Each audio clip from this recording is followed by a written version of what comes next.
والله يدعو إلى دار السلام ويهدي من يشاء إلى صراط مستقيم. Bismillah.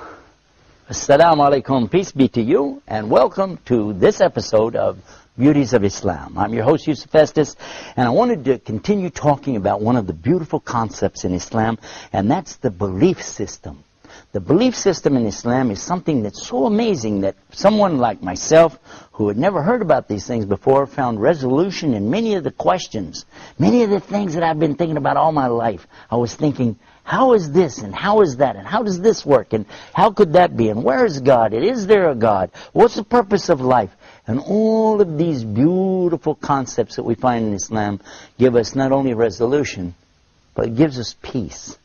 It gives us that sakina, tranquility of the soul, to know, in fact, not only does it satisfy the mind, it satisfies the heart to understand and realize what the belief system really is. In Islam, there are 6 main, what they call pillars of belief. The first one is the most important of all. It's the belief in Almighty God. That God is one. He is unique. There's nothing like Him. He's not like unto the creation, and He's not in His creation. God, Allah, is mighty and above all of that. And His attributes and characteristics are the epitome and perfection of each and every one of His characteristics or qualities. He is the ultimate creator. And He's the only destroyer, the real destroyer. Because He's the one who brings everything into creation. So if it's destroyed, then who is the only one that could do it? He is. He's the one who brings about all that we see, all life. But He's also the one that causes all death. Because everything is to Him the same. It all belongs to Him. And He sees it as a whole. Whereas we only see minuscule, teeny little snippets here and there that we catch and try to understand. But yet He is mighty and above all of that. So His hearing is absolutely, totally, and complete. We won't say it's just perfect. It is total. His seeing, again, is total. His love. And we want to make a whole program about that. We'll come back to His loving. His lovingness is eternal and always. It's ongoing. But I want to come back to some of these other characteristics and understand that He is the only creator. And if it exists, He created it. And whatever purpose it has, He's the one giving it purpose, because He is the one who decides when something's going to happen, how it's going to happen, where it's going to happen, and how long it's going to happen. All of these things are in His hands, in His control at all times. We as humans cannot really fathom who is God, what is God. But this is the first and essential belief in Islam, at least to understand there's only one. Start with that. There's only one. There's not two. If there were two, Islam tells us, if there were two, they would be in competition. And eventually they would be fighting each other. So there's only one God. The second thing Islam is teaching us is that we don't compare Him to His creation. And when our worship is coming about, and we want to worship in thanks to Him and to ask from Him, all of these things that we have a relationship with our God is directly to Him, not to something He created. So we don't need a statue, an idol. We don't need a picture or an image. We don't need something between us and Him. We don't need an icon.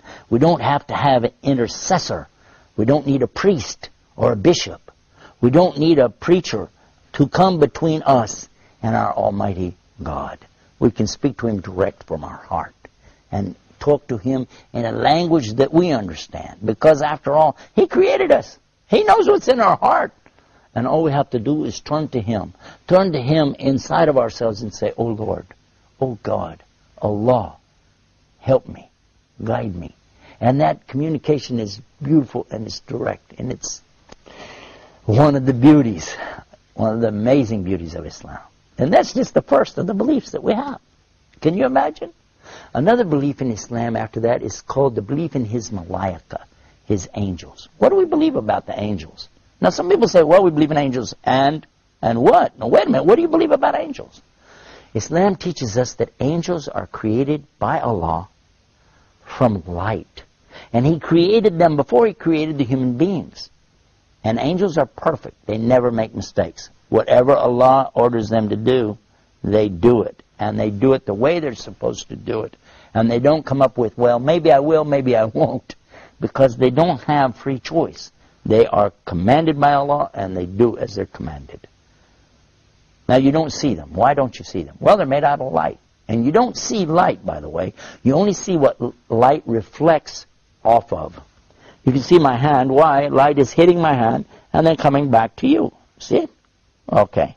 Now, in space, it's always depicted as being black. Why? Because there's a lot of light in space, but it hasn't hit anything yet, and until it does, you won't see it. If I put my hand down, now you won't see anything until the next thing that the light hits. Make sense? Now, think about that a little while. There are many things when we start to talk about the belief systems in Islam. As you begin to grasp more of it, it all makes sense. Even the small details. Let me give you another example of that. When we talk about the next of the creations of Allah is the jinn. Allah created another type of being after He created angels. Before He created human beings, they're called the jinn. What are the jinn? In the Old Testament, they're referred to as the Ephraim. These are mentioned as the mighty sons of God in chapter 6 of Genesis, verse 2. But in fact, what we understand about them is that they are not humans, yet they have some of the human quality, which is to be able to make choices. Some of them, by the way, are believers in Allah, and some are disbelievers in Allah. Some of them are good and some of them are bad, and they still exist today.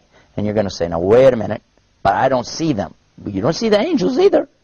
And you don't see these because they're made from a kind of fire that has no smoke in it. Now, think about what I just said. We're going to come back. We're going to pick up right there. I'm going to give you a break, and we'll be right back with more Beauties of Islam. Islam is keeping up the pace. Islam is for every race. Brothers and sisters, to increase your iman. خيركم من تعلم القرآن وعلمه ورتل القرآن ترتيلا. Learning how to recite the Quran properly, learning the meaning of what we recite, including the ahkam from the verses which we recite, trying to implement what we learn in our daily life. We'll listen to the participants and the guests. We'll take your phone calls. We're going to recite live. We'll listen to your recitation and we'll correct it according to the rules and regulations which we'll state in each episode. Now your dream will come true.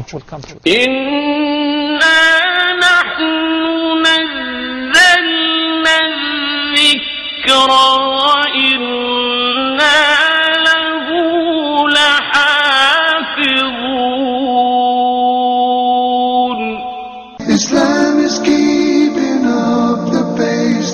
Islam is for every race. We're back. You're watching Beauties of Islam. And we've been talking about some of the creations of Allah. We mentioned that we believe in Allah. He's one and unique. We talked about the creation of the angels. They're made out of light. And then we were talking about another creation called the jinn. Now, what is this about the jinn? Why do you have to believe in that? Well, they're part of something called al-ghaib. Al-ghaib means the things you don't see, the unseen. You agree and I agree. We don't see Allah. Okay, so He's in the ghaib, the unseen. We agree there are angels and you don't see them. They're in the ghaib, unseen, made out of light. And now the jinn, and we don't see them. They're also in the ghaib. They're made from a fire which has no smoke to it. And if fire has absolutely nothing like smoke to it, or that it could be that you don't see that either. There's heat that you don't actually see, isn't that true? But we don't see the jinn. But we said that they have choices. And they were making choices even before Adam or human beings were ever created. And their choices were sometimes good, sometimes bad. From them comes the one we call Lucifer or Iblis. And who is that? Who is Lucifer? Who is Iblis? You might say he's the devil, the Satan or Shaitan, as he's called in the Arabic language. But actually, he started out as a worshiper of Allah. And he was worshiping and praying to Allah and extolling Allah to the extent that Allah raised him up to be even with the angels. Now remember, this guy Iblis is not an angel, but he was worshiping alongside of them because of his ibadah or worship, being so lovely, and Allah raised him up, you see. But then what happened? And this is an important story. So we'll digress from a moment from our Beauties of Islam to go into this to get a concept here to understand a big mistake that some people make when they say that he's from the angels. Angels don't make mistakes. They do as they're commanded. So when Allah created the best of His creation, what did He create? He created Adam, the human being. He created Adam from what? He created him from mud or clay or dirt. Huh? And when He created him, He said, لَقَدْ خَلَقْنَا الْإِنسَانَ فِي أَحْسَنِ تَقْوِيمٍ, that He created Adam in the best of molds. The human being created in the best, in the best of the best of the best of molds. ثُمَّ رَدَّدْنَاهُ أَسْفَلَ سَافِلِينَ, and then reduced him to the lowest of low. And how? And this is the story of how the devil pulled his trick on Adam. But we don't come to that yet. I want to show you what happened after Allah created Adam. Allah ordered all the angels, bow down. And all the angels did because they have to do as they're commanded. And they bowed down. All of them bowed. Except Iblis. He didn't bow down. Now if you read this in context, you understand that he was not an angel. But if you just read the words, all the angels bowed down except Iblis, you'll say, well see, that means he was an angel. But otherwise, in the Quran we find in other places that Allah said he wasn't an angel, but he was from the jinn. And he's created from a smokeless fire. And that's exactly what He said. You created Adam from mud, but I'm created from something better, from a smokeless fire. So I refuse to bow down. Why? Because I'm better than him. I am better than Adam, and I refuse to bow down to him. By so doing, he disobeyed Allah. And whoever disobeys Allah, he's in trouble. But especially if he does it out of his arrogance and his pride. I refuse to obey because, I know better. And in this way, he put himself in the worst possible condition with Allah. Allah condemned him to hell forever. And he said, I don't even care. This let me take him, meaning Adam, and his children along with me to hell. What? For what? Because of this thing called pride or arrogance. Kibr in the Arabic language. And what is kibr? And kibr is something comes from kabara. Kabara is the root of the word akbar. And only Allah is akbar. Allah is greater and greater and greater than anything. But a human being has no right in front of Allah or anything that's created. The jinn, the angels, nothing have the right to come in front of Allah like this and say, hey, who am I? You know, I'm this, I'm that. No. Allah gave you a commandment. You do it. Now, what happened next?